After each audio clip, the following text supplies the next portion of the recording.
কি ব্যাপার মালিক, আজ আমায় নিয়ে এত সকাল সকাল? আরে কিছু বেগুন তুলতে হবে, দেখছিস না বেগুন জমির সামনেই রয়েছি। না মালিক, আজকে আর নয়, আমার গাছগুলোকে আজকে একটু রেস্ট দাও।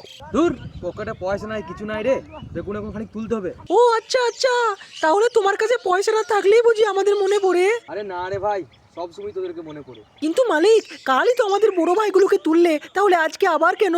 হ্যাঁ, তো কি হয়েছে, আজও তোদেরকে তুলবো। না না, আমাদেরকে আর একটু বড় হতে দাও, তাহলে আমরা আরো একটু ওজন হব। আরে ভাই, বাজারে এখন তোদের প্রচুর দাম, আর মানুষ এখন কচিই খেতে চায়।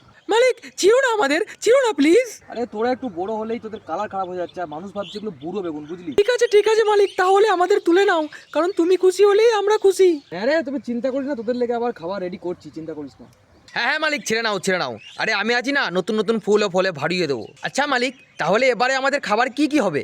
এই তো ডিএপি, ইউরিয়া, ফসফেট, খোল, পটাশ, সব কিছুই। ঠিক আছে মালিক, আমরা তোমার কাছ থেকে এটুকু পেয়েই অনেক খুশি। ভাই প্রথমত বলবো এরা মানুষ নয় যে যতই দিবে ততই চাবে। এরা হচ্ছে উদ্ভিদ, এদের যতটুকু প্রয়োজন ততটুকুই দাও, তোমাকে একদম ফল ফুলে ভরিয়ে দিবে। বর্তমান যুগে মানুষকে ভালোবাসলে মানুষ উল্টিয়ে ঘৃণা করে, বাট এদের সঙ্গে তুমি একবার জাস্ট মিশে দেখো, কথা দিচ্ছি আমার মতো একদম ভালোবেসে ফেলবে। একটা কথাই আমাদেরকে মনে রাখতে হবে যে আমরা হচ্ছি মা, ওরা হচ্ছে সন্তান। একটা মা তার সন্তানকে ঠিক যেমনভাবে বড় করে, ঠিক সেইভাবেই আমাদেরকে যত্নে করে তুলতে হবে।